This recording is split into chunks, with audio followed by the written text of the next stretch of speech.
যেদিন ফাতেমার সঙ্গে হযরত আলী কাররামাল্লাহু ওয়াজহুর বিয়ের কথা ঠিক হয়েছে, আমি তারিখ খুলে বলছি না, শর্টন বলছি, কারণ আমি যে বিষয়ে কথা বলছিলাম কথা কেটে গেল। ফাতেমার সঙ্গে বিয়ে ঠিক হয়েছে, তো সেদিন হযরত রাসূল আকরাম সাল্লাল্লাহু আলাইহি ওয়াসাল্লাম বলছেন, আলী ওলিমাতে কি খরচা করবে, বিয়েতে কি মিষ্টি খাওয়াবে, দাও টাকা জমা দাও। আমাদের এখানে টাকা কে চায়? এই কে চায়? কথা বলে। এই আমাদের বিয়েতে কে টাকা দেয়? ছেলের বাপ না মেয়ের বাপ? জোরে বলে। ছেলের বাপ। এখানে টাকা কে চাইছে? মেয়ের বাপ। বলছি ইয়া রাসূলুল্লাহ, ইয়া হাবিবাল্লাহ, আপনার সংসারের আমি একটা মেম্বার, আপনার ঘরে রান্না করে দুমুঠো খাই, আর আপনার ঘরে রান্না না হলে পানি খেয়ে মদিনার মসজিদে শুয়ে যাই, আমি কি আছে, আমার কি দেবো? বলে কিচ্ছু নাই। বললে না। বলে বিনা পয়সা বিয়ে হবে না, দেনমোহরের টাকা দাও। বলে নাই। ইয়া রাসূলুল্লাহ কিচ্ছু নাই। বলে বিক্রি করার মতো তোমার কাছে কিচ্ছু নাই? বলে না। বলে ভেবে দেখো। তো বললেন, ইয়া রাসূলুল্লাহ, ইয়া হাবিবাল্লাহ, একটাই শুধু আমার মাল আছে, যদি বলেন ওটা বেচে দেবো। বলে কি? বলে আমার হাতের তরবারিটাই আছে, যেটা যুদ্ধের জন্য আমি ব্যবহার করি, ওইটা ছাড়া আর আমার কাছে কিচ্ছু নেই। বলে ফাতেমাকে যদি পেতে চাও তরবারিটা ভুলে যাও। হয়তো আলী তাতেই রাজি হয়ে গেলেন যে তরবারি বিক্রি করে যে টাকা হবে ওই টাকা দিয়ে বিবির দেনমোহর দেবো আর ছাত্রীদেরকে একটু মিষ্টি খাওয়াবো। আর আমাদের দেশের ছেলেদের শূন্য ধরছে, শ্বশুরের ঘাড় ভেঙে টুবড়ে দেবো, 40 খানা গাড়ি ভাড়া করবো, শাশুড়ির 14 গোষ্ঠীর কেতা আগুন দেবো, আর যা শোনা আছে সব মেরো। কি জিনিস এরা! আবার এরা আবার নবীজি ভয় দেয়, বলে নবীজি, ফেরেশতা বলে বাঁশ দেখেছিস?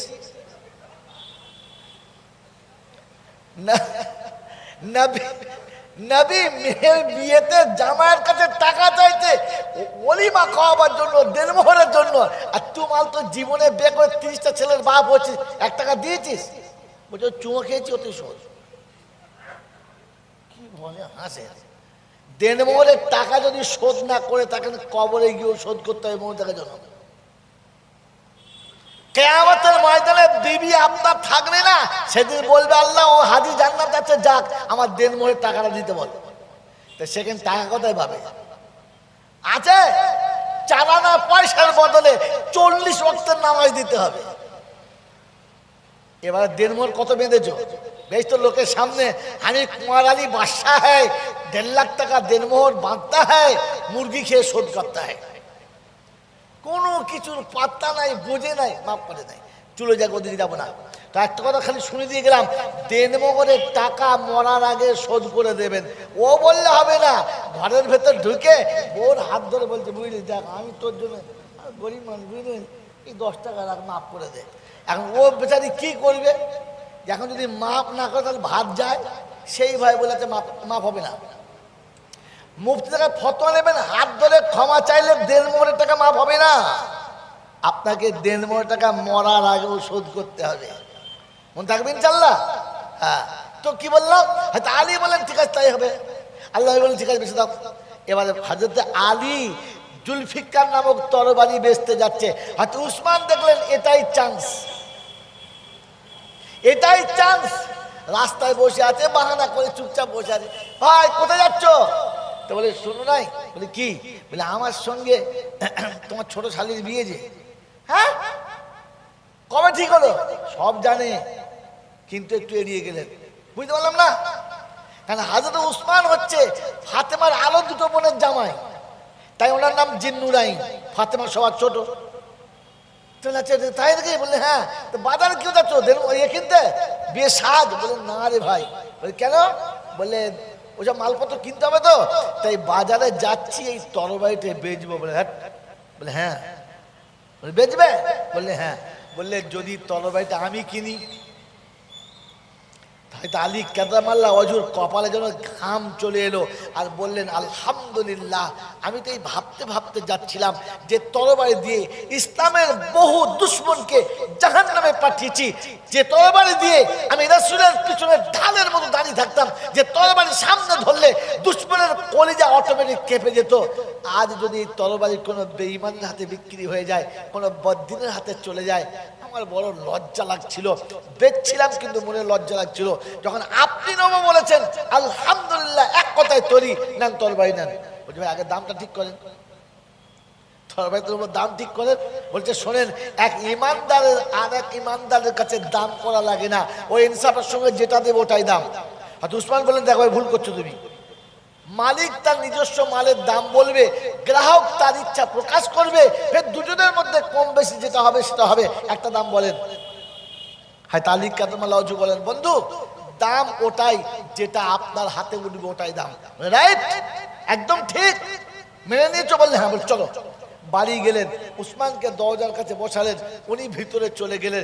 একটা থলিতে 500 সোনার টাকা ভরে বেঁধে নিয়ে এলেন। এসে বললেন, এই নাও, এটা তোমার তরবারির দাম, দাও তরবারি দাও। তরবারি হাতে দিয়ে থলিটা নিলেন আর খুলে দেখলেন যে যে টাকাতে এরকম তরবারি কয়েকশো কেনা যেতে পারে। বলেন এটা, বলে এটাই হলো তোমার তরবারির দাম, এটাই তরবারির দাম। বলেন তরবারির দাম স্পর্শের দাম। সেদিন ইসলাম শিখিয়েছে এটা আলীর হাতের তরবারি, পৃথিবীর যত টাকা দিয়ে কিনবে সেটাই কম।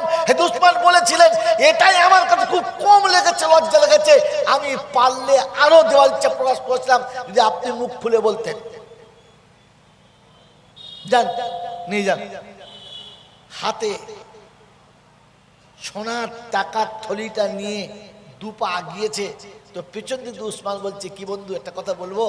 বলে কি? বলে তোমার বিয়েতে আমি যা করলাম, তুমি যা করলে, তা ভাই তোমার বিয়েতে একটু আমাকে দাওয়াত দেবে না? তোমার বিয়েতে আমাকে তুমি দাওয়াত দেবে না? বলে বন্ধু তোমার মতো বন্ধুকে আমি দাওয়াত দেবো না হতে পারে, শুধু খালি আমাকে যেতে দাও, দাওয়াত নামা। বললে ওই বিয়েতে তুমি আমাকে দাওয়াত দেবো বলেছো, কিন্তু আমি যদি বিয়েতে তোমাকে কোনো গিফট করি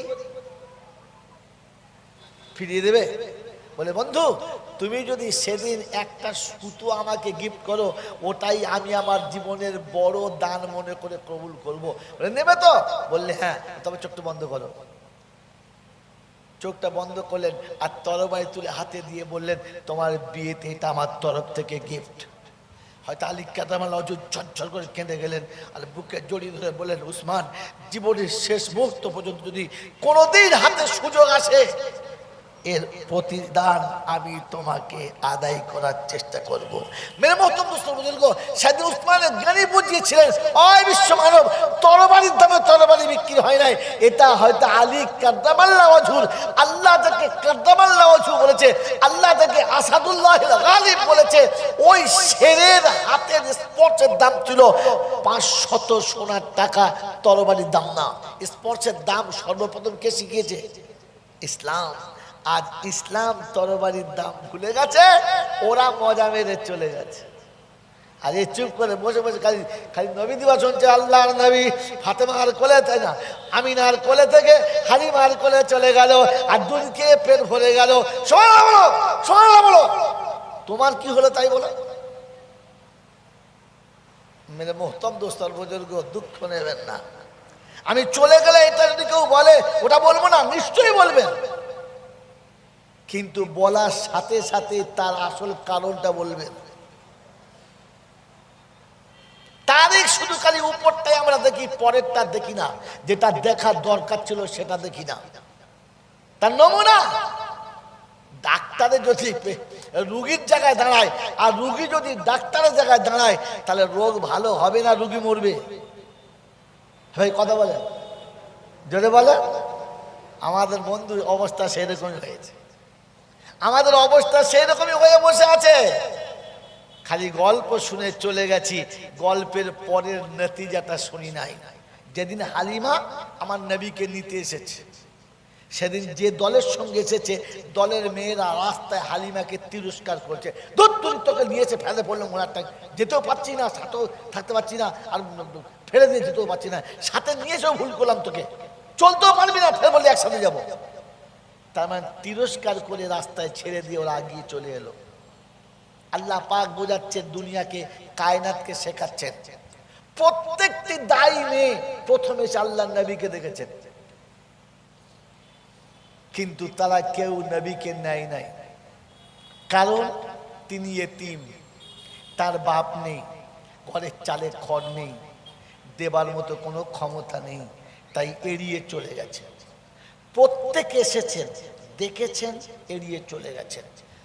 শেষ হালিমা এসেছেন, দেখেছেন, দাঁড়িয়ে গেছেন, কারণ গ্রামে বা এলাকায় নেওয়ার মতো আর কোনো বাচ্চা নেই একটি ছাড়া, আর যে বাচ্চাটা আছে তার অভিভাবক কেউ নেই, দেবার মতো কেউ নেই। তো হযরত হালিমা তার স্বামীকে বললেন, একটা কাজ করো, খালি ঘুরে যাওয়ার থেকে কমপক্ষে এই বাচ্চাটা নিয়ে যাই, ভেতরে যাই, ভিতরে যাই, গিয়ে দেখি।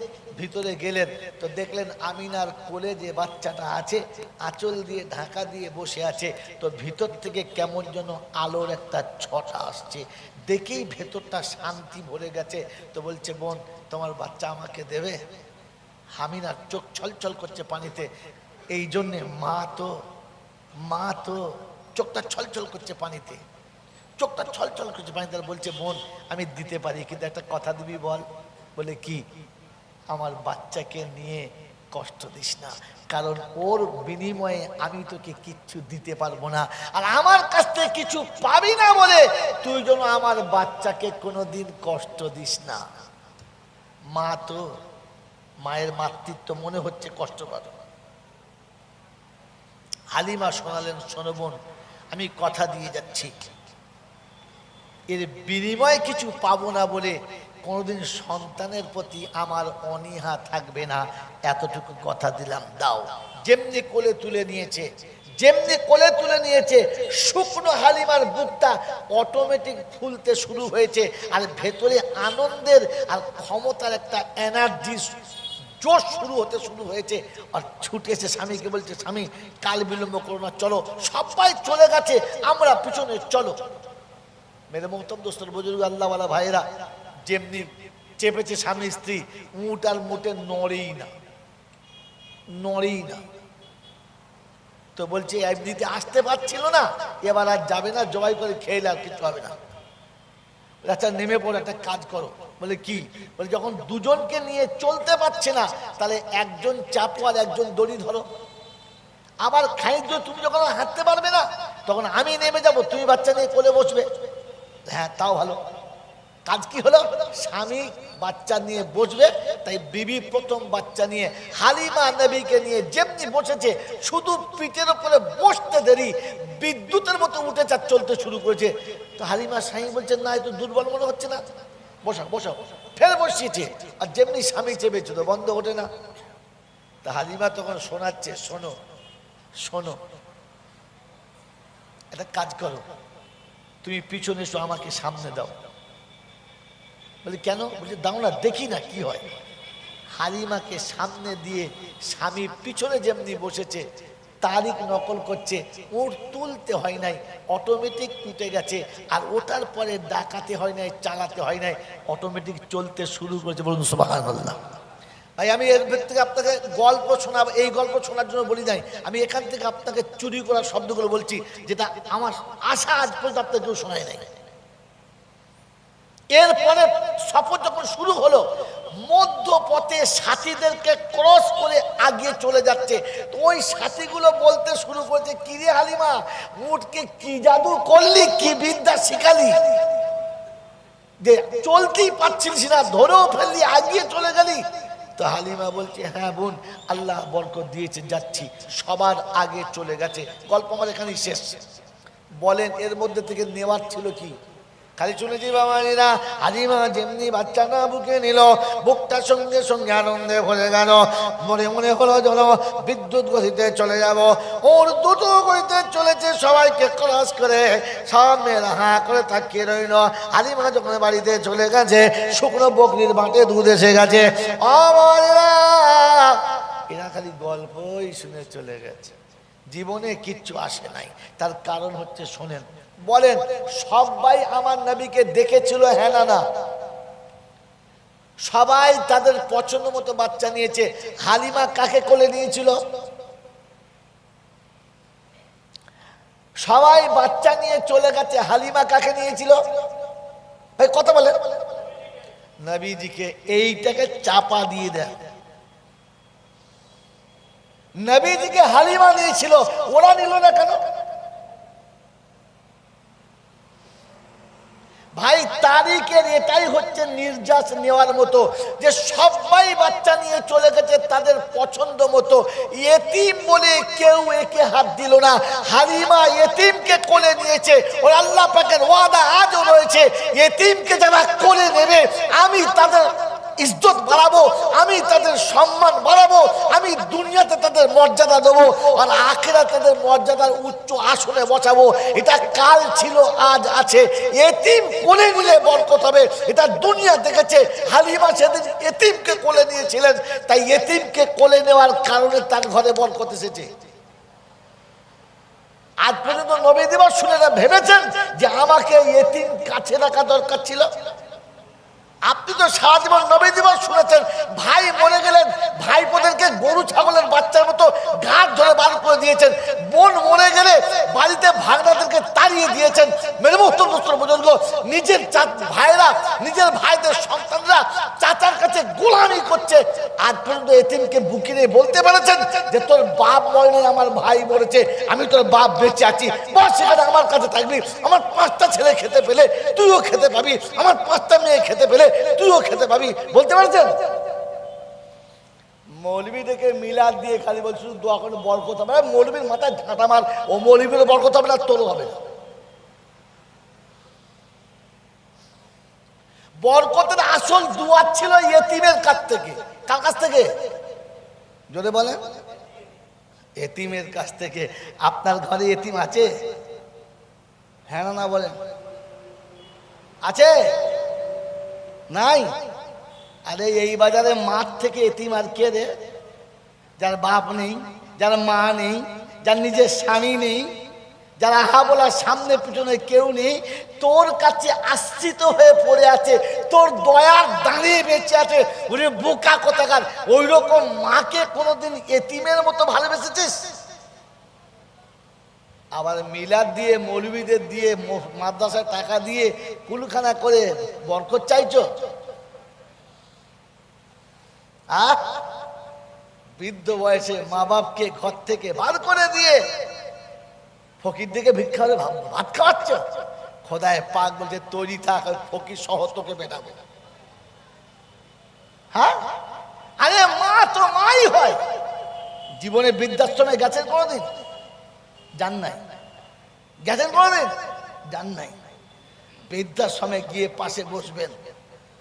বৃদ্ধাশ্রমের বয়স্ক মহিলারা দেখে, ওলামাদের দেখে চটচট করে কাঁদে, বয়স্করা দেখে কাঁদে। বলছে শোনেন, এরপরে মনের দুঃখ বলতে বলতে, মনের দুঃখ বলতে বলতে আবেগে ভেসে যায়, চোখের পানিতে বুক ভাসে, আঁচলে মোছে, আর অনেকক্ষণ কান্নাকাটি করার পরে যখন বলি মাথা যাই, যান। বলছে হুজুর একটা কথা বলবো। কথা বলবো হুজুর? বলে এতক্ষণ যা বললাম মনের দুঃখে বললাম, আপনার কাছে বলছি একটু দোয়া করবেন, আমার বাচ্চারা যেন কষ্ট না পায়, আমার বাচ্চারা যেন কোনোদিন ব্যথা না পায়। ওরে মা, যে তোকে বিক্রি করে দেওয়ার পরও তুই যাকে বিক্রি করে দিয়েছিস। দুঃখে কলিজা ফেটেছে, আর যাবার সময় আলেমদের হাত ধরে কেঁদে বলেছে, হুজুর আমি যা বলেছি ওটা আমার মুখের কথা, মনের কথা নয়, আপনি দোয়া করবেন আমার বাচ্চারা যেন ভালো থাকে। এরকম মাকে ঘর থেকে বার করলি কি করে, কি করে করলি? তোর বিবেক কি করে সাহস দিল, তোর বিবেক কি করে মেনে নিল যে তোর জন্য এখনো মাগফিরাতের দোয়া করে, তোর জন্য আল্লাহর কাছে ক্ষমা চায়? এরকম মা ঘর থেকে বার করে দিয়ে এরকম মৌলবীদেরকে মিলাদ দিচ্ছ? মুসলমানের ছেলে, এতিম কাছে নাও, পৃথিবীতে বিজয়ী হবে। আল্লাহর নবী সাল্লাল্লাহু আলাইহি ওয়াসাল্লাম বলেন যে এতিমকে যে ভালোবেসে কোলের কাছে বসাবে, আমি রাসূল কথা দিচ্ছি জান্নাতেও এইরকম আমার পাশে থাকবে। বাইনা হুয়া বাইনি হিজাব, আমার আর তার মাঝখানে কোনো পর্দা থাকবে না, সে আমার সাথে গায়ে গা লাগিয়ে বসে থাকবে, যে এতিমকে আদর করে কোলে তুলে নেবে। কমপক্ষে তো নিজের মাকে কোলের কাছে রাখি। মেরে মোহতরম দোস্তর বুজুর্গ আল্লাহ ওয়ালা ভাইরা, দ্বিতীয় নকতা শুনে নেন। হালিমা সাদিয়া যখন রাস্তা ক্রস করে চলে যাচ্ছে, কথা কাটেন না, মেরে মোহতরম দোস্তর বুজুর্গ, হালিমা সাদিয়া যখন ক্রস করে চলে যাচ্ছে, প্রত্যেকে কি বলেছে, কি মন্ত্র কি জাদু শেখালি, বলেছে না? মেরে মোহতরম দোস্তর বুজুর্গ, আমার আল্লাহ ওয়ালা ভাইরা, এই মেয়েগুলোকে একদিন প্রথম সুযোগ দেওয়া হয়েছিল আল্লাহ নবীকে নিতে, আল্লাহ রাসূলকে নিল না। তো আল্লাহ পাক শোনাচ্ছে, হালিমা যখন বাচ্চা কোলে নিয়ে বসেছে, জানমার পর্যন্ত ওঠে নাই, বুঝাতে চেয়েছে নবী পিছনে রেখে না, নবীকে সামনে রেখে চল, আমি আল্লাহ বরকত বাড়াবো, নবীর সাথে রাখ, দুনিয়া তোর পিছনে পড়বে, যারা আগিয়ে যাচ্ছে যেতে দে, তুই 1400 বছর পিছিয়ে চলে যা, ওখান থেকে নবীর সুন্নাত দিয়ে চল, একদিন ক্রস করে তুই আগিয়ে যাবি, আর দুনিয়া তোকে দেখে অবাক হবে, আগে গেল তো গেল কি। মেরে মোহতরম দোস্তর বুজুর্গ আল্লাহ ওয়ালা ভাইরা, জ্ঞানীজনরা, শুধু মানুষেরা, আপনার আমার নমুনা কি ভাই? দরজা দাঁড়াবেন না, আমার কথা মাঝখানে কাটা একদম পছন্দ লাগে না। আমি যদি এমনি কোনো গল্প বলতাম 1000 বার কাটতাম, রাসূলের জীবনী শোনানোর মাঝখানে আপনি কোনো রাস্তা কাটবেন না, চলে আসুন। মেরে মোহতরম দোস্তর বুজুর্গ আল্লাহ ওয়ালা ভাইরা, জ্ঞানীজনরা, বুদ্ধিজীবীরা, আল্লাহর নবীকে পিছনে রাখার কারণে জানমারও আগে যেতে চায় নাই, আল্লাহর নবীকে কোলে নেবার কারণে সব সাথীদেরকে ক্রস করে চলে গেছে। ওই মুসলমানের ছেলে, আপনার আমার নমুনা, নবীর সুন্নাত পাশে থাকলে ডেভেলপমেন্ট হতে পাবো না। আপনার আমার নমুনা, নবীর সুন্নাতের সঙ্গে চললে সমাজ আমার স্ট্যাটাস থাকবে না। আপনার আমার নমুনা, নবীর সুন্নাত জীবনে আসলে আমি এই সমাজে একটু হাই সোসাইটিতে চলতে পাবো না। হ্যাঁ না? কত টাকার মালিক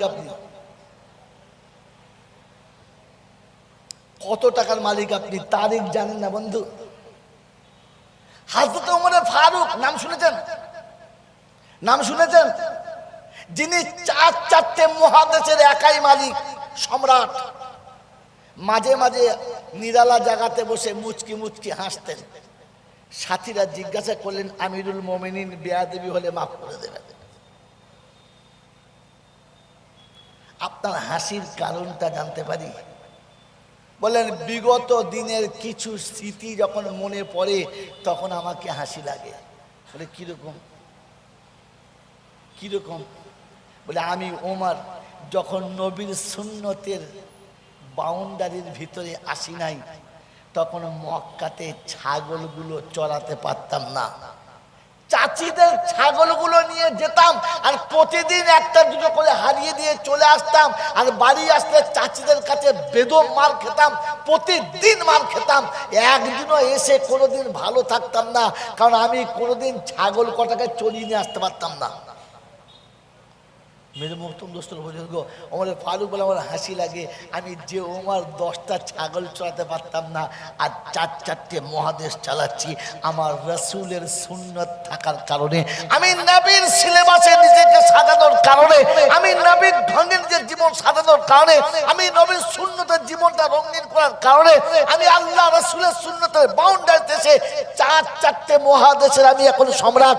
মেরে মোহতম দোস্তর বুজুর্গ, আল্লাহ পাক রব্বুল আলামিনের প্রিয় নবী বলেন যে লাউ কানা নবিয়্যাম বাদি লাকানা ওমর, আমার পরে কেউ নবী হলে ওমরই নবী হতো। এই ক্ষমতা, এই দক্ষতা, এই যোগ্যতা নবীর সুন্নতের কারণে হয়েছে। নবীর সাথে নিজের জীবনটা, নবীর স্টাইলে নিজের জীবন বানানোর কারণে হয়েছে, নবীর স্টাইলটা নিজের জীবনে আনার কারণে হয়েছে। আর আপনার আমার নমুনা, নবীর স্টাইল কাছে আনলে আমার টুকটুকে বউ হবে না। লজ্জা করে না তোমার? লজ্জা করে না তোমার? মেরে মোহতম দোস্তর বুজুর্গ, আসমানের ফয়সালা শুনে নেন, জমিনে ওমর যেটা চায় আসমানে আল্লাহ ওটা ফয়সালা দেয়, কারণ নবীর স্টাইলে নিজের জীবনটা রঙিন করেছে। তাই তারিখ অনেক, তার দুটো নমুনা বলছি শুনেন। একটা নমুনা, আল্লাহ নবী হজের শেষে তোয়াফ করে সব মানুষ যখন জামজামের পানি পান করে, ওমরে ফারুক বলেন ইয়া রাসূলুল্লাহ, ইয়া হাবিবাল্লাহ, আমার ইচ্ছা যাচ্ছিল মাকামে ইব্রাহিমের কাছে আমার দাদুর যেখানে পায়ের ছাপটা আছে ওইখানে 2 রাকাত নামাজ পড়ার ইচ্ছা যাচ্ছে। আল্লাহ নেই বলেন, অনুমতি নেই, আল্লাহ বলে নাই। ওমরে ফারুক বললেন ইয়া রাসূলুল্লাহ, ইয়া হাবিবাল্লাহ, আল্লাহ অনুমতি দিক আর না দিক, আল্লাহ পাক বলুক আর নাই বলুক, আমার ইচ্ছা যাচ্ছে 2 রাকাত নামাজ আমি পড়বো। মুসাল্লা বিছিয়ে দিয়েছে, তাকবীরে তাহরিমা হাত তুলেছে, আওয়াজ আসছে ওয়া ইযি জাআলনাল বাইতা মাসাবাতাল লিন্নাস ওয়ামনান ওয়াত্তাখিদু মিন মাকামি ইব্রাহিম মুসাল্লা।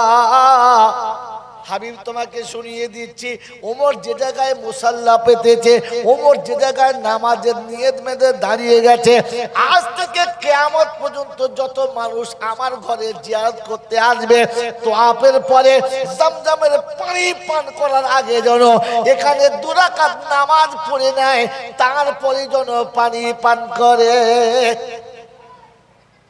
ওমর জমিনে যেটা চায় আসমানে আল্লাহ ওটাই, জোরে বলেন, ফয়সালা দেয়। বদরের যুদ্ধে আল্লাহ নবী বললেন, ও আল্লাহ নবী মাশওয়ারা চাইলেন, ওমর বললেন সব কটাকে কেটে দেন, আত্মীয় দিয়ে কাটান। মাশওয়ারা শেষে অনেকের রায় যা ছিল অবশেষ করা হলো না, এদের কিছু ফিদিয়া দিয়ে ছেড়ে দেওয়া হোক। উহুদে এসে 70টা সাহাবী একসঙ্গে চলে গেলেন। আল্লাহ বললেন ওমরের ফয়সালা ঠিক ছিল। কথা বুঝে এসছে বাবাজি? মক্কার জমিনের ওয়াকিয়া মশহুর, আপনারা সবাই শুনেছেন। মুনাফিক এসে ওমরের কাছে শেখায়েত, আসসালামু আলাইকুম, ভাই কথা শুনুন, আসসালামু আলাইকুম। সর্বনাশ হয়ে গেছে হুজুর। বলে কি? আমার তরবারি জোর করে কেড়ে নিচ্ছে, পয়সা আছে, দেশের গরম আছে, মালকড়ি আছে, তাই কি খবর নিজ কেন? তো ইহুদিরা চিরকাল চালাক ছিল, আজও আছে।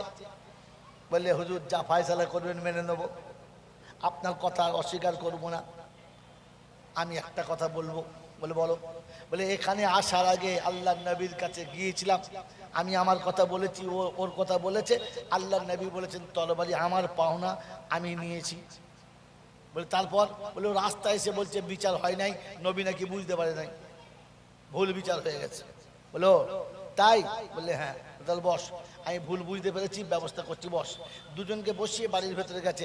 তখন এই মুনাফিক, দাড়িওয়ালা, টুপিওয়ালা, বড় জামাওয়ালা বলছে পালা শালা, না তোর ব্যবস্থা হবে, পালা তোর ব্যবস্থা হবে। তো ইহুদি বলছে যা হয় হবে, দেখি কি হয়। ওমর ভিতরে গিয়ে তরবারি একবার খাপ থেকে খুলে নিয়েই আসছে। যেমনি আসছে ইহুদি মনে করছে তাহলে ওমরের রাগ বেশি, মারবে। উঠে বেচারা লুঙ্গি গুটিয়ে ছুট মারবার ধান, চোপ, পা তুলবি না, দাঁড়িয়ে আছে। একদম কাছে এসেছে, এসে খ্যাচ করে চালিয়েছে। আর টুপি দাড়িওয়ালার মাথাটা কেটে 2 টুকরো হয়েছে। একেবারে কাটা কবুতরের মতো তলাপ তলাপ করে লাফাচ্ছে, আর মাথা একদিকে পড়ে আছে। ইহুদি দেখেছে সব 2 নম্বরে আমি আছি, এবার আমার পালা, মারছুট। রায় ধরলে ধরে এনেছে, তরবারি ধর, তরবারি যাবা চলে। ইহুদি তরবারি নিয়ে কাঁপতে কাঁপতে বাড়ি। আর গোটা মক্কাতে হলো কি, গোটা মদিনাতে হলো কি, হুলুস তুলুস মেতে গেল। মুসলমানকে কতল করেছে, জানের বদলে জান, কতলের বদলে কতল। আজ দেখবো নবী কি বিচার করে, থালায় পানি দিয়ে কাঁচা মেরে লাপাচ্ছে। সবাই নবীর কাছে গেলেন, নবীর কাছে জানালেন, এলেন। আসার পরে আল্লাহ রসুল মদিনার মসজিদে এলেন। বিচার হবে, কি বিচার হবে? বলে হুজুর আপনার ফজরের নামাজ পড়েছে, আমি সাক্ষী। আপনার তাকবীরে উলা পড়েছে, আমি সাক্ষী। 5 ওয়াক্তের নামাজই বেচারা বলে সমাজ করে উমর মাথাকে দিয়েছে। আল্লাহ নবী বললেন, ওমর তুমি এরকম করেছো? বললে হ্যাঁ। একদম নির্ভয়ে বললেন হ্যাঁ। বলে আমাকে আবার জিজ্ঞাসা করলেন না, আমাকে আবার জিজ্ঞাসা করলেন না। ওমরে ফারুক বলছেন, ইয়া রাসূলুল্লাহ, ইয়া হাবিবাল্লাহ, আমার নবীর একটা কথা যে অস্বীকার করে, ওর মাথা কাটার জন্য আর আমার জিজ্ঞাসা করার প্রয়োজন হয় না, উড়িয়ে দিয়েছি।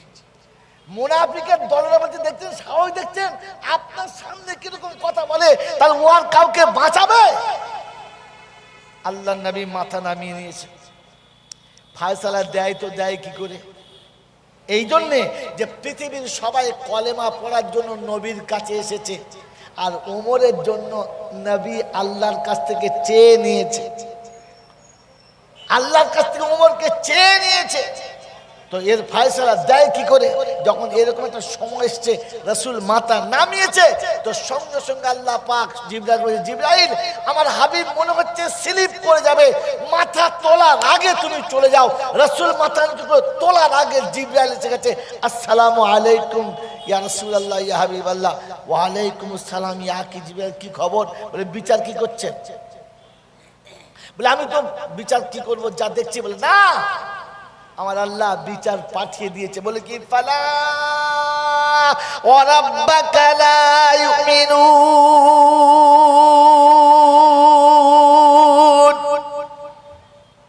আমার আল্লাহ পাক শুনিয়ে দিয়েছে হাবিবকে জন্য।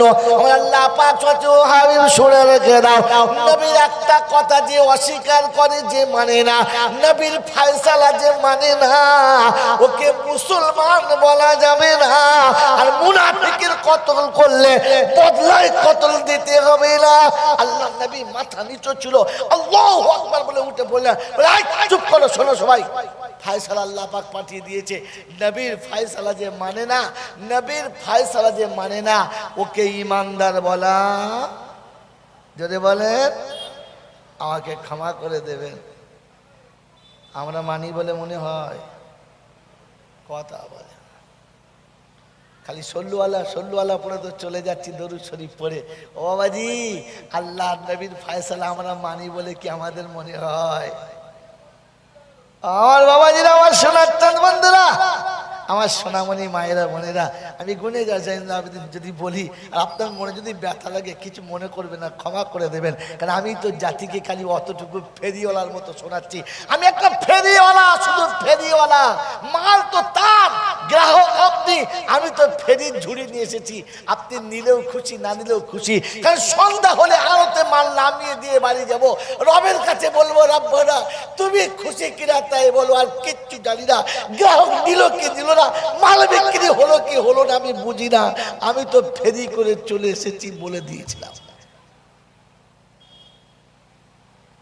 মেরে মোহতরম দোস্ত বুজুর্গ, আল্লাহ পাক শুনিয়ে দিয়েছি, ওয়ামা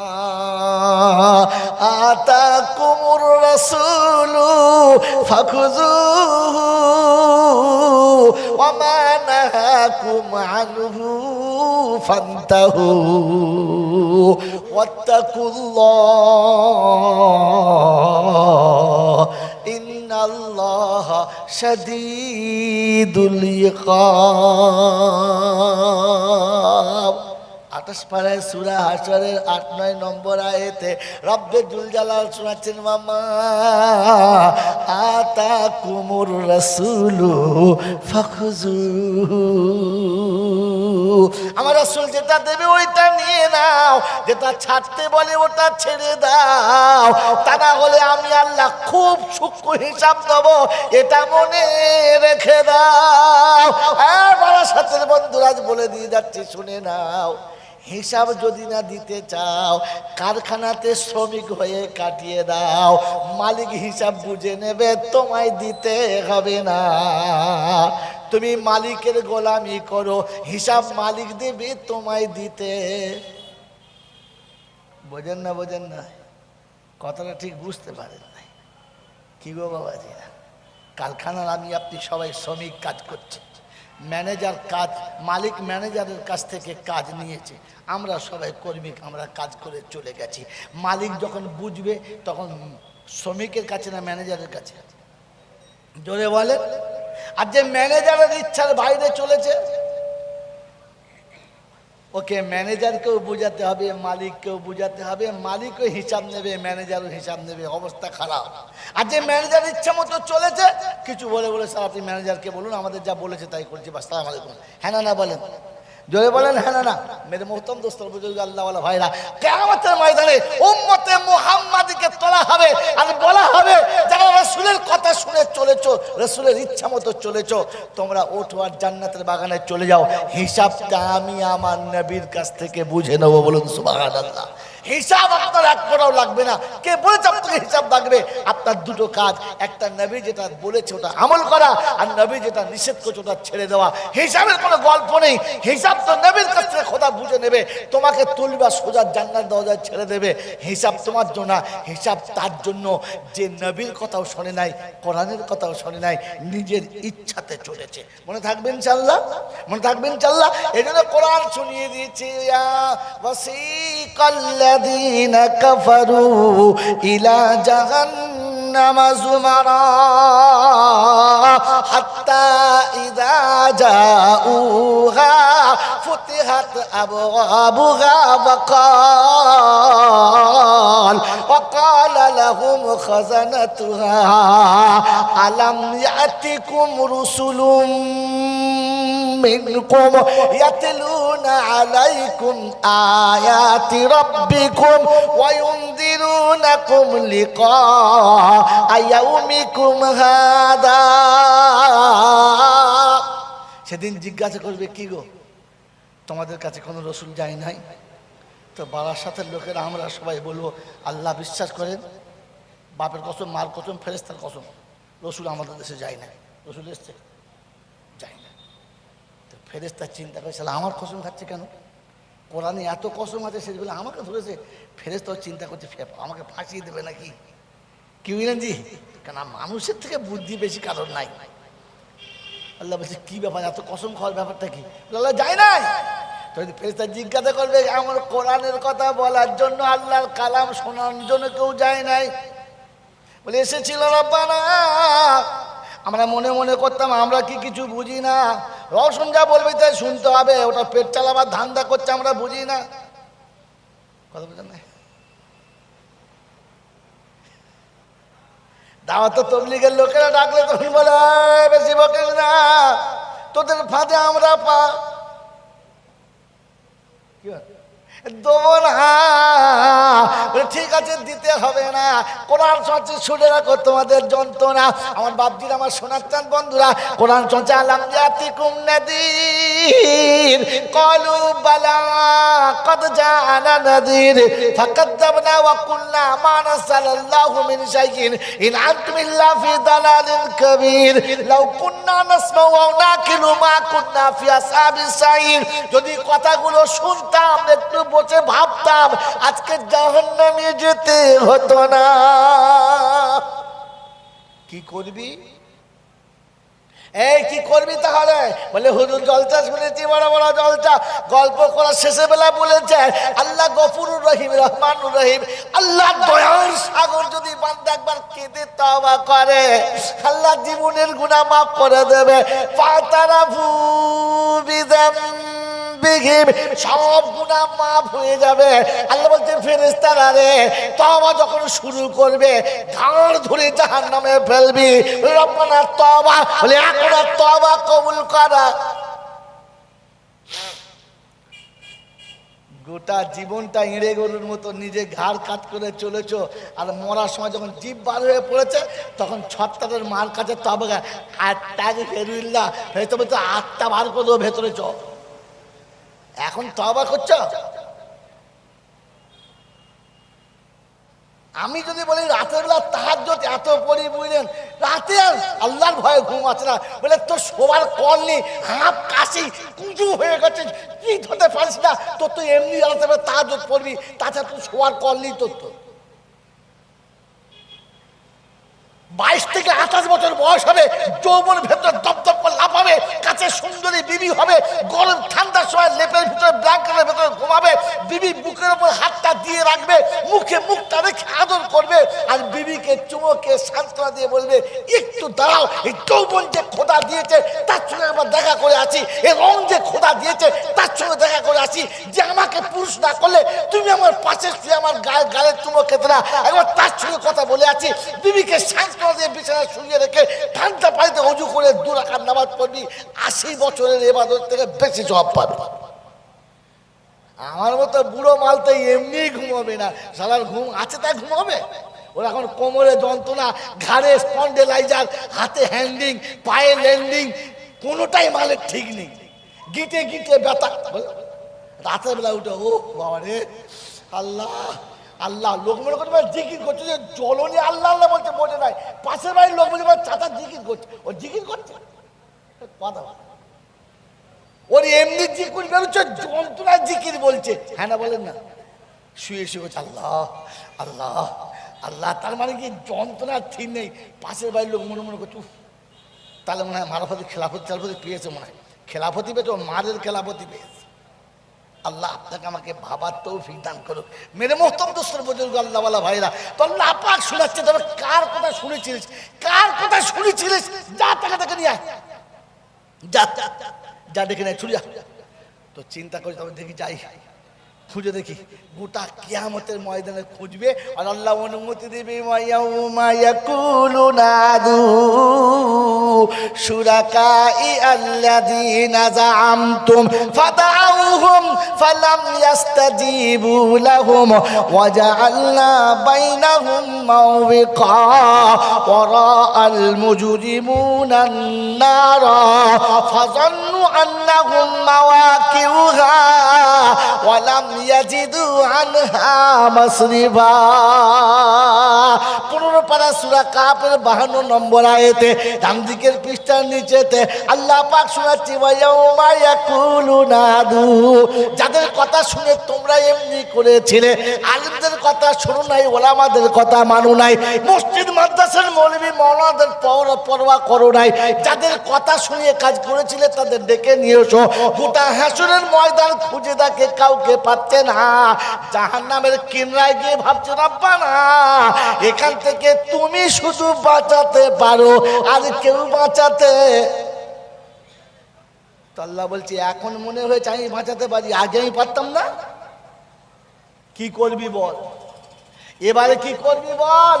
তখন নিজের হাত নিজে চিবিয়ে খাবে আফসোসে।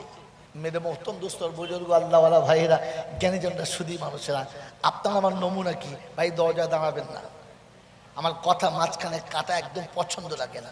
আমি যদি এমনি কোনো গল্প বলতাম 1000 বার কাটতাম, রাসূলের জীবনী শোনানোর মাঝখানে আপনি কোনো রাস্তা কাটবেন না, আপনি রাস্তা কাটবেন না, চলে আসুন। মেরে মোহতরম দোস্তর বুজুর্গ আল্লাহওয়ালা ভাইয়েরা, জ্ঞানীজনরা, বুদ্ধিজীবীরা, আল্লাহর নবীকে পিছনে রাখার কারণে জানমারও আগে যেতে চায় নাই, আল্লাহর নবীকে কোলে নেবার কারণে সব সাথীদেরকে ক্রস করে চলে গেছে। ওই মুসলমানের ছেলে, আপনার আমার নমুনা, আপনার আমার নমুনা, নবীর সুন্নত পাশে থাকলে ডেভেলপমেন্ট হতে পাবো না। আপনার আমার নমুনা, নবীর সুন্নতের সঙ্গে চললে সমাজে আমার স্ট্যাটাস থাকবে না। আপনার আমার নমুনা, নবীর সুন্নত জীবনে আসলে আমি এই সমাজে একটু হাই সোসাইটিতে চলতে পাবো না। হ্যাঁ না না?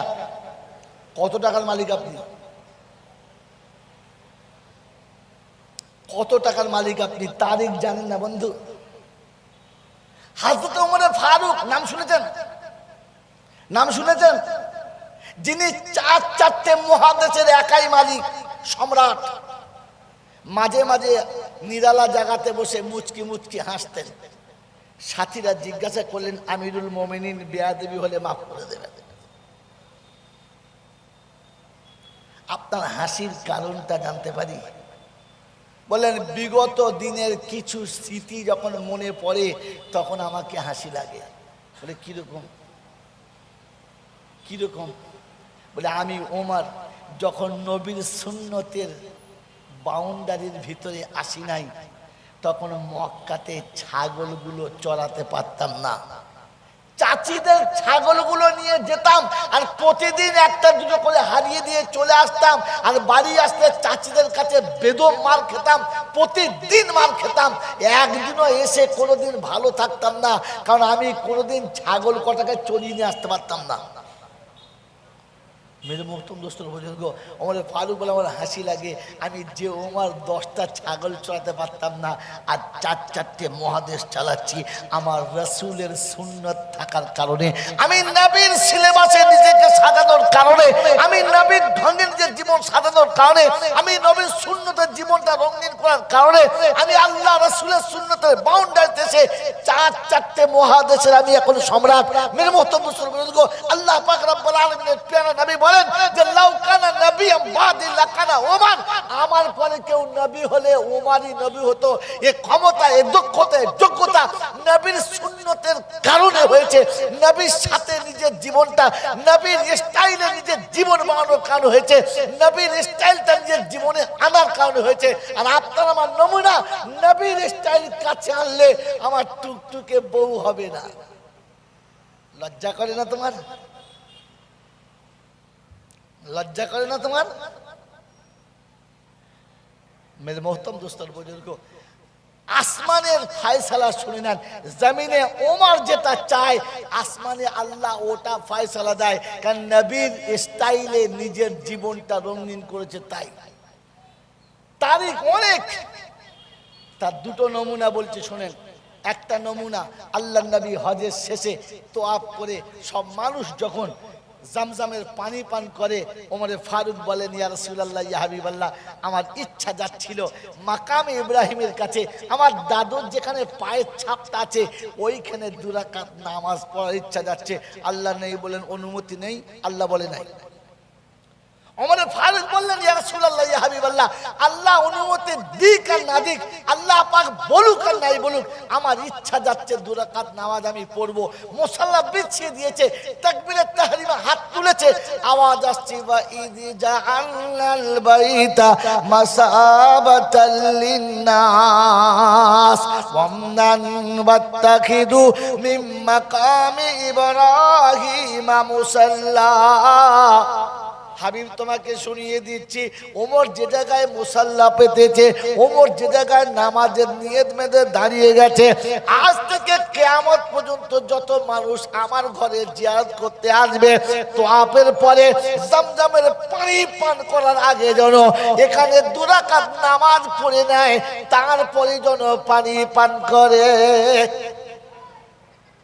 ওমর জমিনে যেটা চায় আসমানে আল্লাহ ওটাই জোরে বলেন ফয়সালা দেয়। বদরের যুদ্ধে আল্লাহ নবী বললেন, ও আল্লাহ নবী মাশওয়ারা চাইলেন, ওমর বললেন সব কটাকে কেটে দেন, আত্মীয় দিয়ে কাটান। মাশওয়ারা শেষে অনেকে রায় যা ছিল অবশেষ করা হলো না, এদের কিছু ফিদিয়া দিয়ে ছেড়ে দেওয়া। উহুদে এসে 70টা সাহাবী একসঙ্গে চলে গেলেন। আল্লাহ বললেন ওমরের ফয়সালা ঠিক ছিল। কথা বুঝে এসছে বাবাজি? মক্কার জমিনের ওয়াকিয়া মশহুর, আপনারা সবাই শুনেছেন। মুনাফিক এসে ওমরের কাছে শেখায়ত, আসসালামু আলাইকুম। ভাই কথা শুনেন, আসসালামু আলাইকুম। সর্বনাশ হয়ে গেছে হুজুর। বলে কি? আমার তরবারি জোর করে কেড়ে নিচ্ছে, পয়সা আছে, দেশের গরম আছে, মালকড়ি আছে, তাই কি খবর নিজ কেন? তো ইহুদিরা চিরকাল চালাক ছিল, আজও আছে। বললে হুজুর যা ফয়সালা করবেন মেনে নেব, আপনার কথা অস্বীকার করব না। আমি একটা কথা বলবো। বলে বলো। বলে এখানে আসার আগে আল্লাহ নবীর কাছে গিয়েছিলাম, আমি আমার কথা বলেছি, ও ওর কথা বলেছে। আল্লাহ নবী বলেছেন তরবারি আমার পাওনা, আমি নিয়েছি। বলে তারপর? বলে ও রাস্তায় এসে বলছে বিচার হয় নাই, নবী নাকি বুঝতে পারে নাই, ভুল বিচার হয়ে গেছে। বলো তাই? বললে হ্যাঁ। তাহলে বস, আমি ভুল বুঝতে পেরেছি, ব্যবস্থা করছি, বস। দুজনকে বসিয়ে বাড়ির ভেতরে গেছে। তখন এই মুনাফিক, দাড়িওয়ালা, টুপিওয়ালা, বড় জামাওয়ালা বলছে পালা শালা, না তোর ব্যবস্থা হবে, পালা তোর ব্যবস্থা হবে। তো ইহুদি বলছে যা হয় হবে, দেখি কি হয়। ওমর ভিতরে গিয়ে তরবারি একবার খাপ থেকে খুলে নিয়েই আসছে। যেমনি আসছে ইহুদি মনে করছে তাহলে ওমরের রাগ বেশি, মারবে, উঠে বেচারা লুঙ্গি গুটিয়ে ছুট মারবার ধান করে চপ পা তুলবি না, দাঁড়িয়ে আছে। একদম কাছে এসেছে, এসে খ্যাচ করে চালিয়েছে, আর টুপি দাড়িওয়ালার মাথাটা কেটে দুটুকরো হয়েছে, একেবারে কাটা কবুতরের মতো তলাপ করে লাফাচ্ছে, আর মাথা একদিকে পড়ে আছে। ইহুদি দেখেছে সব বড়, দু নম্বরে আমি আছি, এবার আমার পালা, মাছ ছুট ধরলে ধরে এনেছে, তরবারি ধর, তরবারি যাবার চলে যাবে। ইহুদি তরবারি নিয়ে কাঁপতে কাঁপতে বাড়ি। আর গোটা মক্কাতে হলো কি, গোটা মদিনাতে হলো কি, হুলুস তুলুস মেতে গেল। মুসলমানকে কতল করেছে, জানের বদলে জান, কতলের বদলে কতল। আজ দেখবো নবী কি বিচার করে, থালায় পানি দিয়ে কাঁচা মেরে লাফাচ্ছে। সবাই নবীর কাছে গেলেন, নবীর কাছে জানালেন, এলেন। আসার পরে আল্লাহ রসুল মদিনার মসজিদে এলেন, বিচার হবে। কি বিচার হবে? বলে হুজুর আপনার ফজরের নামাজ পড়েছে, আমি সাক্ষী। আপনার তকবীরে উলা পড়েছে, আমি সাক্ষী। 5 ওয়াক্তের নামাজে বেচারা বলে সমাজ করি উমর মাথাকে দিয়েছে। আল্লাহ নবী বললেন, ওমর তুমি এরকম করেছো? বললে হ্যাঁ। একদম নির্ভয় বললেন হ্যাঁ। বলে আমাকে আবার জিজ্ঞাসা করলেন না, আমাকে আবার জিজ্ঞাসা করলেন না। ওমরে ফারুক বলছেন, ইয়া রাসূলুল্লাহ, ইয়া হাবিবাল্লাহ, আমার নবীর একটা কথা যে অস্বীকার করে, ওর মাথা কাটার জন্য আর আমার জিজ্ঞাসা করার প্রয়োজন হয় না, উড়িয়ে দিয়েছি। মুনাফিকের দলেরা বলছে, দেখছেন সাহস, দেখছেন আপনার সামনে কিরকম কথা বলে, তাহলে ও আর কাউকে বাঁচাবে? আল্লাহ নবী মাথা নামিয়ে নিয়েছে। ফায়সালা দেয় তো দেয় কি করে? এই জন্যে যে পৃথিবীর সবাই কলেমা পড়ার জন্য নবীর কাছে এসেছে, আর ওমরের জন্য নবী আল্লাহর কাছ থেকে চেয়ে নিয়েছে, আল্লাহর কাছ থেকে ওমরকে চেয়ে নিয়েছে। তো এর ফয়সালা দেয় কি করে? যখন এরকম একটা সময় এসছে, রাসূল মাথা নামিয়েছে, তো সঙ্গে সঙ্গে আল্লাহ পাক জিবরাইল বলে, জিবরাইল আমার হাবিব মনে হচ্ছে স্লিপ করে যাবে, মাথা তোলার আগে তুমি চলে যাও। রাসূল মাথা তোলার আগে জিবরাইল এসে গেছে, আসসালামু আলাইকুম ইয়া রাসূলুল্লাহ, ইয়া হাবিবাল্লাহ। ওয়া আলাইকুম আসসালাম, ইয়া কি জিবরাইল, কি খবর? বলে বিচার কি করছেন? বলে আমি তো বিচার কি করব, যা দেখছি। বলে না, আমার আল্লাহ বিচার পাঠিয়ে দিয়েছে। বলে কি? ফালা ওয়া রাব্বাকা লা ইউমিনুন।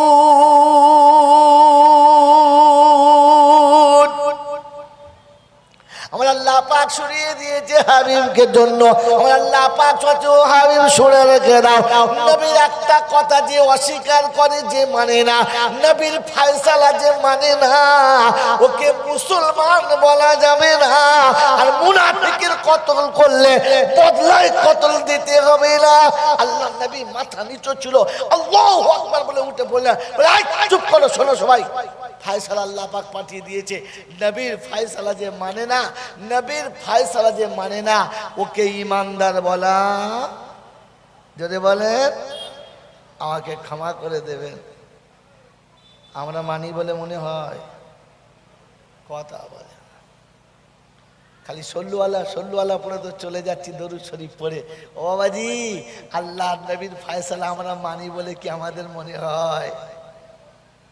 আমার বাবাজিরা, আমার সোনার চাঁদ বন্ধুরা, আমার সোনামণি মায়েরা, বোনেরা, আমি গুনে যাই যদি বলি, আর আপনার মনে যদি ব্যথা লাগে কিছু মনে করবে না, ক্ষমা করে দেবেন। কারণ আমি তো জাতিকে খালি অতটুকু ফেরিওয়ালার মতো শোনাচ্ছি। আমি একটা ফেরিওয়ালা, শুধু ফেরিওয়ালা, মাল তো তার, গ্রাহক আপনি। আমি তো ফেরির ঝুড়ি নিয়ে এসেছি, আপনি নিলেও খুশি, না নিলেও খুশি। কারণ সন্ধ্যা হলে আড়তে মাল নামিয়ে দিয়ে বাড়ি যাব, রবের কাছে বলবো, রব্বনা তুমি খুশি কিনা তাই বলো, আর কিচ্ছু জানি না। গ্রাহক নিল কি দিল না, মাল বিক্রি হলো কি হলো না, আমি বুঝি না। আমি তো ফেরি করে চলে এসেছি বলে দিয়েছিলাম। মেরে মোহতরম দোস্ত বুজুর্গ, আল্লাহ পাক শুনিয়ে দিয়েছি, ওয়ামা আতাকুমুর রাসূলু ফাখুযুহু ওয়ামা নাহাকুম আনহু ফান্তাহু ওয়াত্তাকুল্লাহ ইন্নাল্লাহা শাদীদুল ইকাব। আর 28 পারায় সূরা হাশরের 8-9 নম্বর আয়াতে রব্বে জুল জালাল শোনাচ্ছেন, মামা আতাকুমুর রাসূলু ফাখুযু, আমার রাসূল যেটা দেবে ওইটা নিয়ে নাও, যেটা ছাড়তে বলে ওটা ছেড়ে দাও, তা না হলে আমি আল্লাহ খুব সূক্ষ্ম হিসাব দেব, এটা মনে রেখে দাও। হ্যাঁ বারাসাতের বন্ধুরা বলে দিয়ে যাচ্ছি, শুনে নাও। হিসাব যদি না দিতে চাও, কারখানাতে শ্রমিক হয়ে কাটিয়ে দাও, মালিক হিসাব বুঝে নেবে, তোমায় দিতে হবে না। তুমি মালিকের গোলামি করো, হিসাব মালিক দেবে, তোমায় দিতে। বোঝেন না? বোঝেন না? কথাটা ঠিক বুঝতে পারেন না কি গো বাবাজি? কারখানার আমি আপনি সবাই শ্রমিক কাজ করছে, ম্যানেজার কাজ, মালিক ম্যানেজারের কাছ থেকে কাজ নিয়েছে, আমরা সবাই কর্মী, আমরা কাজ করে চলে গেছি। মালিক যখন বুঝবে তখন শ্রমিকের কাছে না ম্যানেজারের কাছে? জোরে বলে। আর যে ম্যানেজারের ইচ্ছার বাইরে চলেছে,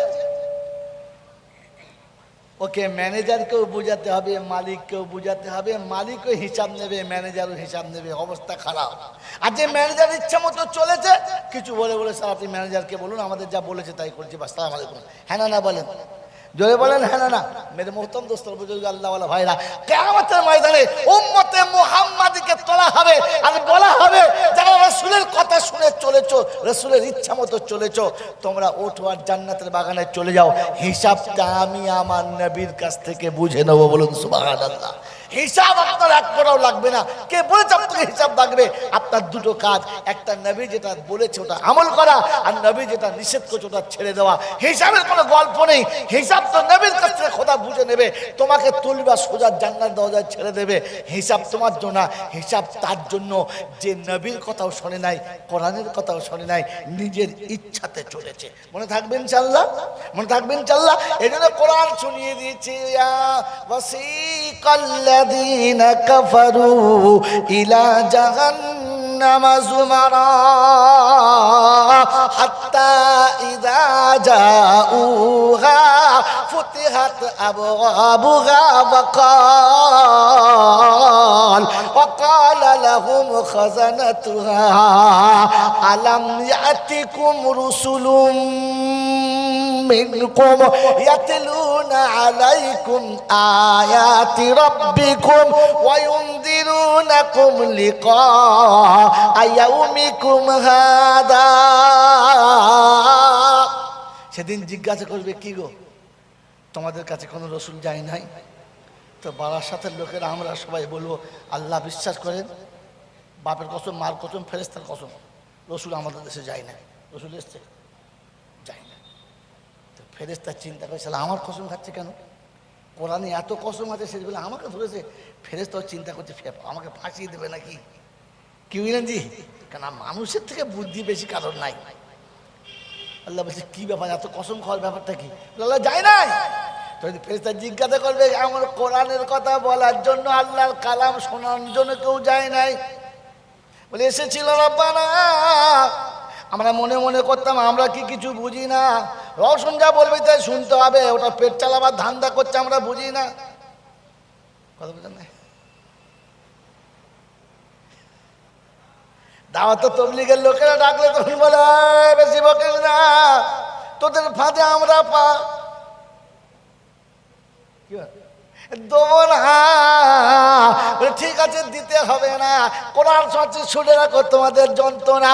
আমার বাপজির, আমার শোনাচ্ছেন বন্ধুরা, কোরআন শুনছে, আলাম ইয়াতিকুম নাযীর ক্বালু বালা ক্বাদ জাআনা নাযীর ফাকাযযাবনা ওয়া কুলনা মা নাযালাল্লাহু মিন শাইইন ইন আনতুম ইল্লা ফি দালালিন কাবীর লাউ কুননা নাসমাউ ওয়া নাকিলু মা কুননা ফি আসহাবিস সাইর। যদি কথাগুলো শুনতাম, একটু বসে ভাবতাম, আজকে জাহান্নামে যেতে হতো না। কি করবি? এই কি করবি তাহলে? বলে হুজুর জলসা শুনেছি, বড় বড় জলসা, গল্প করার শেষে বেলা বলেছে আল্লাহ গফুরুর রহিম, রহমানুর রহিম, আল্লাহ দয়ার সাগর। যদি বান্দা একবার কেঁদে তওবা করে, আল্লাহ জীবনের গুনাহ মাফ করে দেবে। ফাতারাফু বিযাম যুনুবিহিম, সব গুনাহ মাফ হয়ে যাবে। আল্লাহ বলছেন ফেরেশতারা রে, তওবা যখন শুরু করবে ঘাড় ধরে জাহান্নামে ফেলবি। রব্বানা তওবা, বলে এখন আর তওবা কবুল করা। গোটা জীবনটা ইঁড়ে গরুর মতো নিজে ঘাড় কাট করে চলেছ, আর মরার সময় যখন জিভ বার হয়ে পড়েছে তখন ছত্তারের মার কাছে তবে আটটা ফেরুল্লা ভেতরে তো আটটা বার করে দেবো ভেতরে চ। এখন তওবা করছো? আমি যদি বলি রাতের বেলা তাহাজ্জুদ এত পড়ি বুঝলেন, রাতে আর আল্লাহর ভয়ে ঘুম আছে না, বলে তোর শোবার কল নেই, হাঁপ কাশি কুঁজু হয়ে গেছে, কি ধরতে পারিস না, তোর তো এমনি রাতে বেলা তাহাজ্জুদ পড়বি, তাছাড়া তোর শোবার কল নেই তোর। তো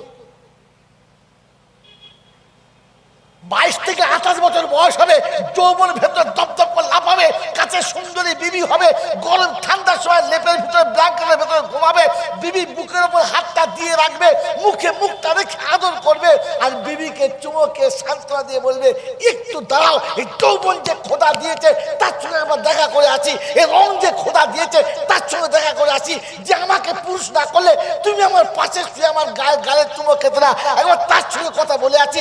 বিবিকে সান্ত্বনা দিয়ে বিছানায় শুয়ে রেখে ঠান্ডা পানিতে ওযু করে 2 রাকাত নামাজ পড়বি, 80 বছরের ইবাদত থেকে বেশি সওয়াব পাবে। আমার মতো বুড়ো মালতে এমনি ঘুমাবে না, শালার ঘুম আছে তাই ঘুমাবে। ওর এখন কোমরে যন্ত্রণা, ঘাড়ে স্পন্ডেলাইজার, হাতে হ্যান্ডিং, পায়ে ল্যান্ডিং, কোনোটাই মালের ঠিক নেই, গিটে গিটে ব্যথা। রাতের বেলা উঠে ও বাবা রে আল্লাহ আল্লাহ, লোক মনে করতে জিকির করছে যে জলনি আল্লাহ আল্লাহ বলছে, বোঝে নাই। পাশের বাড়ির লোক বলে চাচা জিকির করছে, ও জিকির করছে কথা, ওর এমনি জিকির বেরোচ্ছে, যন্ত্রণার জিকির বলছে। হ্যাঁ না বলেন না? শুয়ে শুয়ে বলছে আল্লাহ আল্লাহ আল্লাহ, তার মানে কি যন্ত্রণার ঠিক নেই। পাশের বাড়ির লোক মনে মনে করছে তাহলে মনে হয় মারাফতি খেলাফতি পেয়েছে, মনে হয় খেলাফতি পেয়েছে, ও মারের খেলাফতি পেয়েছে। আল্লাহ আপনাকে আমাকে ভাবার তৌফিক দান করুক। মেরে মোহতরম দোস্তের বুজুর্গ আল্লাহওয়ালা ভাইরা, তো আল্লাহ পাক শোনাচ্ছে, তবে কার কথা শুনেছিলিস, কার কথা শুনেছিলিস, যা টাকা টাকা নিয়ে আয়, যা যা দেখে নেয়, ছুড়ে যা। তো চিন্তা করি, তবে দেখি যাই, খুঁজে দেখি, গোটা কিয়ামতের ময়দানে খুঁজবে, আর আল্লাহ অনুমতি দেবে। ইয়াউমা ইয়াকুলু নাদু শুরাকাই আল্লাযীনা যাআমতুম ফাদাউহুম ফালাম ইস্তাজিবু লাহুম ওয়া জাআলনা বাইনাহুম মাওবিকা ওয়া রাআল মুজরিমুনা আন-নারা ফাযান্নু আন্নাহুম মাওয়াকিউহা ওয়া লাম ইয়াজিদু আনহা মাসরিফা।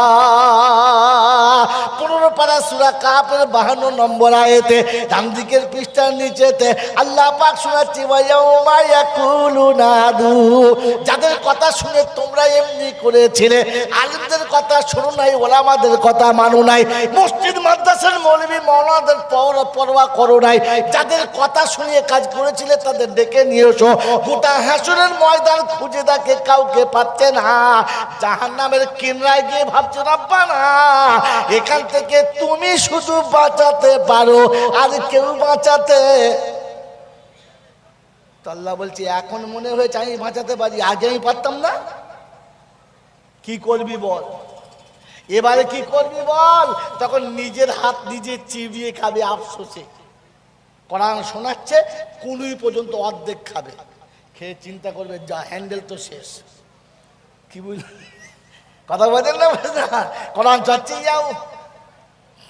ইয়াউমা ইয়াদুদ যালিমু আলা ইয়াদাইহি ইয়াকুলু ইয়া লাইতানি ইত্তাখাযতু মা'আর রাসূলি সাবিলা ইয়া ওয়াইলাতা লাইতানি লাম আত্তাখিযু ফুলানান খালিলা। রব্বুল জালাল বলে 19 পারা সূরা ফুরকানের 28 নম্বর আয়াতে বাদিকের পৃষ্ঠার মিডল পয়েন্টে আল্লাহ পাক শুনিয়েছে, বিশ্ববাসী শুনে রাখো, তোমাকে শুনিয়ে দিয়ে চলে যাচ্ছি।